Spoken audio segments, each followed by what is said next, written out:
7월 21일 새벽기도 설교를 하나님께 올려드리겠습니다. 오늘 우리에게 주신 하나님의 말씀 예레미야 7장 16절에서 29절까지 말씀입니다. 전체를 읽지 않고 21절부터 29절까지 말씀만 읽도록 하겠습니다. 만군의 여호와 이스라엘의 하나님께서 이와 같이 말씀하시되 너희 희생제물과 번제물의 고기를 아울러 먹으라.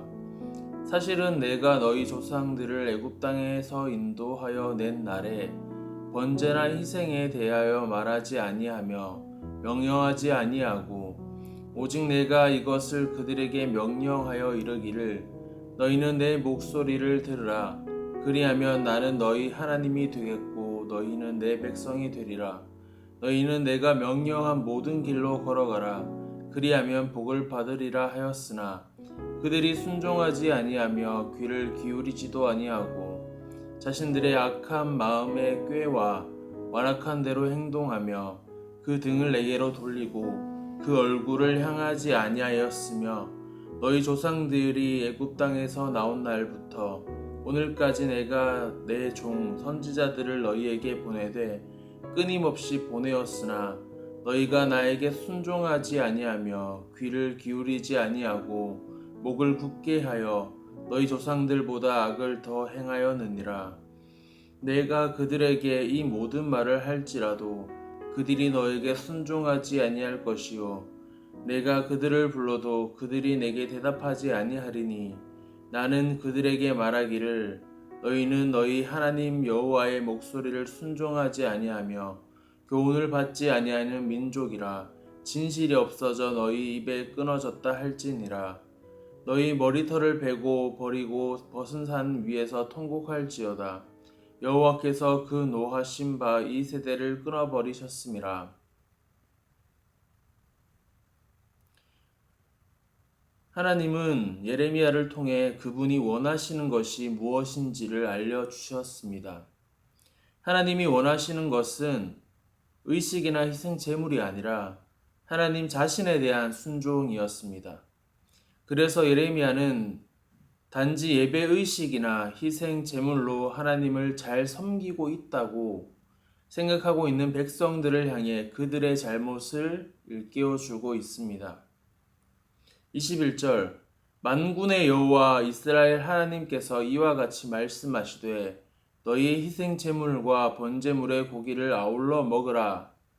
21절의 이 말씀은 모세 율법에 규정된 제사 제도를 무시하는 놀라운 말씀입니다. 이 구절에서 주목해 볼 부분은 하반절인 번제물에서 고기를 아울러 먹으라 라는 말씀입니다.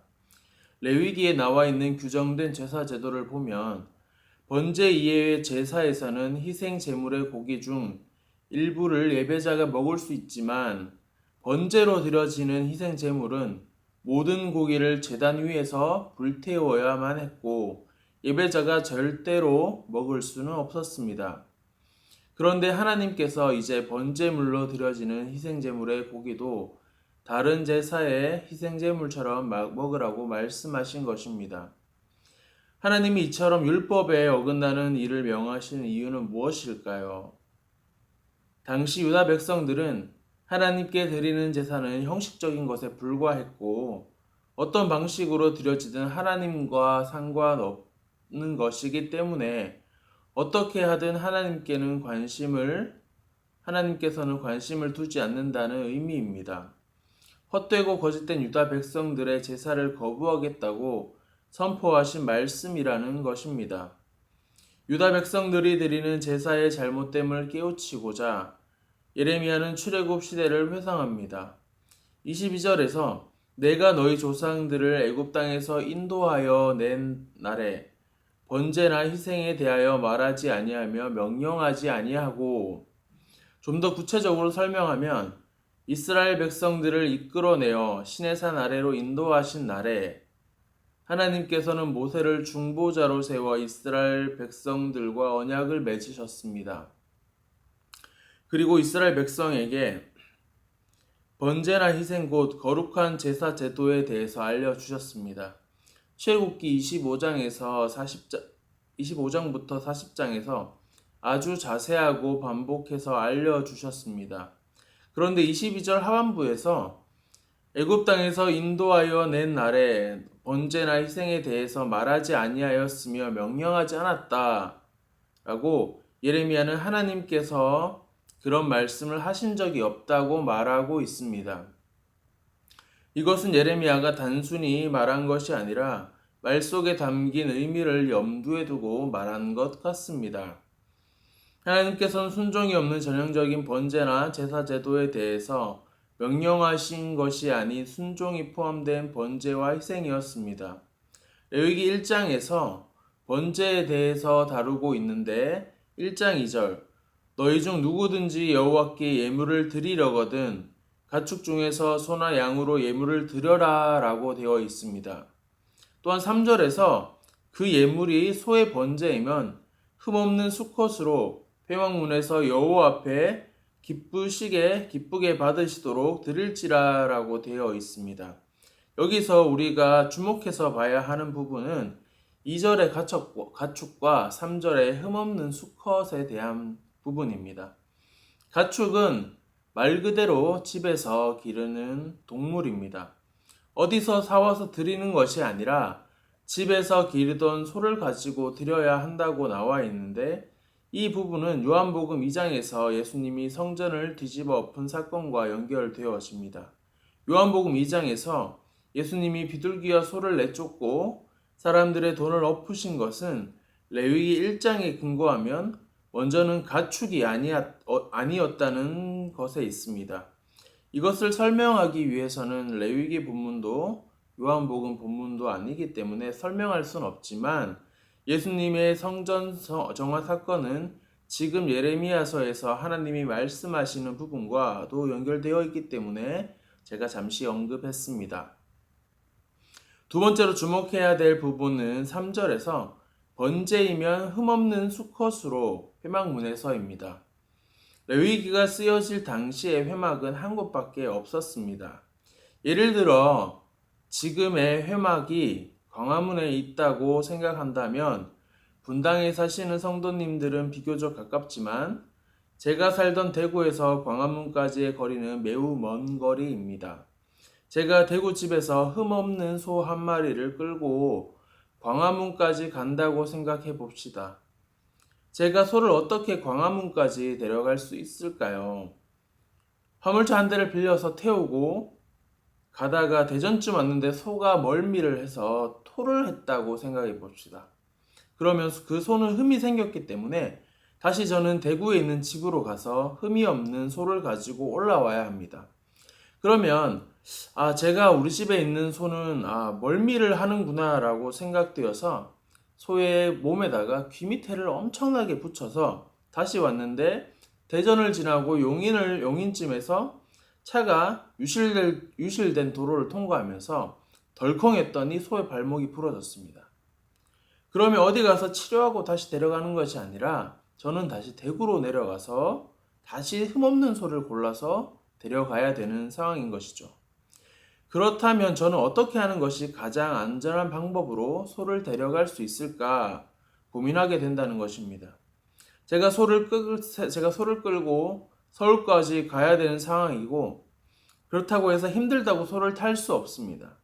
왜냐하면 제 무게로 인해서 소에 흠이 생기면 안 되기 때문입니다.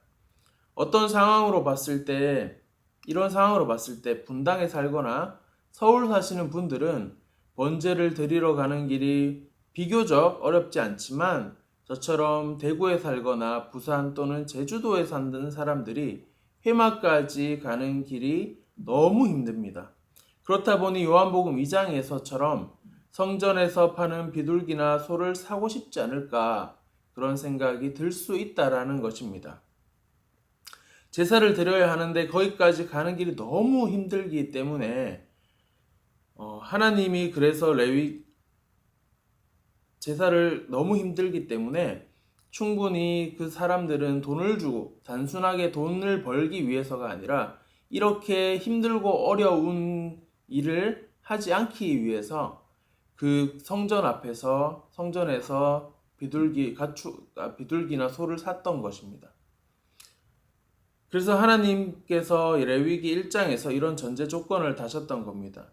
제사는 회막에서 시작되는 것이 아닙니다. 제사는 집에서 가축을 고르는 그 순간부터 시작되는 것입니다. 예배도 마찬가지입니다. 주일 예배는 교회에서 11시가 되어서 시작되는 것이 아닙니다. 예배를 드려야 되겠다는 마음을 먹는 그 시간부터 예배는 이미 시작되는 것입니다. 오늘 청소년부 수련회를 출발하는 날입니다. 선생님들과 스태프들은 수련회가 오늘 시작하는 것이 아니라 이미 시작되었습니다. 모여서 기도하고 프로그램을 준비하고 또한 걱정하고 고민하는 그 순간 이미 시작되었습니다. 아이들도 수련회를 가기 위해서 신청서를 작성하고 부모님의 동의를 구하고 또한 고민하고 결정하는 순간 수련회가 시작된 것입니다. 제가 어릴 때 교회 다닐 때 같은 그 교회 집사님들 중에서 어떤 분들은 현금은 꼭 신권을 바꿔서 헌금을 하시는 분들이 많았습니다. 저희 어머니는 은행에 가서 매주 신권을 바꾸시진 않았지만 손때가 묻지 않은 빳빳한 돈이 생기면 무조건 그 돈은 헌금을 하기 위해서 빼놓으셨습니다. 저는 사실 이 부분이 어릴 때 너무 이해가 되지 않았지만 지금 생각해보니 헌금을 하기 위해서 은행에 가서 신권으로 바꾸는 그 순간부터 그분들의 예배는 시작된 것입니다. 하나님은 마음의 중심을 보시는 분이십니다. 하나님이 원하시는 것은 하나님을 경외하는 마음이며 순종입니다. 오늘 하루 하나님의 얼굴을 구하며 하나님의 말씀 앞에서 반응하는 시간이 되시길 축복합니다. 기도하겠습니다. 사랑하는 하나님 감사합니다. 오늘 우리에게 주신 하나님의 말씀을 마음에 새기길 원합니다. 23절의 말씀인 하나님께서 우리에게 명령하신 것은 내 목소리를 들으라. 그리하면 나는 너희 하나님이 되겠고 너희는 내 백성이 되리라. 너희는 내가 명령한 모든 길로 걸어가라. 그리하면 복을 받으리라 말씀하신 하나님, 이 말씀에 순종하길 원합니다.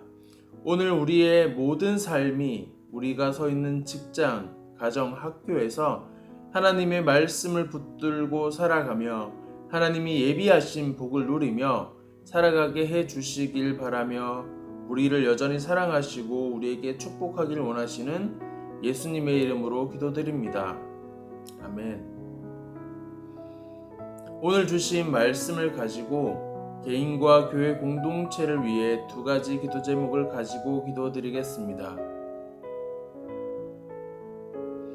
하나님이 원하시는 것은 순종입니다. 오늘 말씀을 통해 하나님이 나에게 말씀하시는 부분이 있다면 순종하며 반응하는 하루가 되게 하여 주시옵소서. 기쁨이 되는 교회의 예배가 하나님의 말씀 앞에 바로 세워지며 기쁨이 되는 교회의 이름으로 모이는 모든 성도님들이 하나님의 말씀을 듣고 순종할 때에 하나님이 예비하신 복을 받고 누리게 하여 주시옵소서. 이를 위해 함께 기도하며 나아가겠습니다.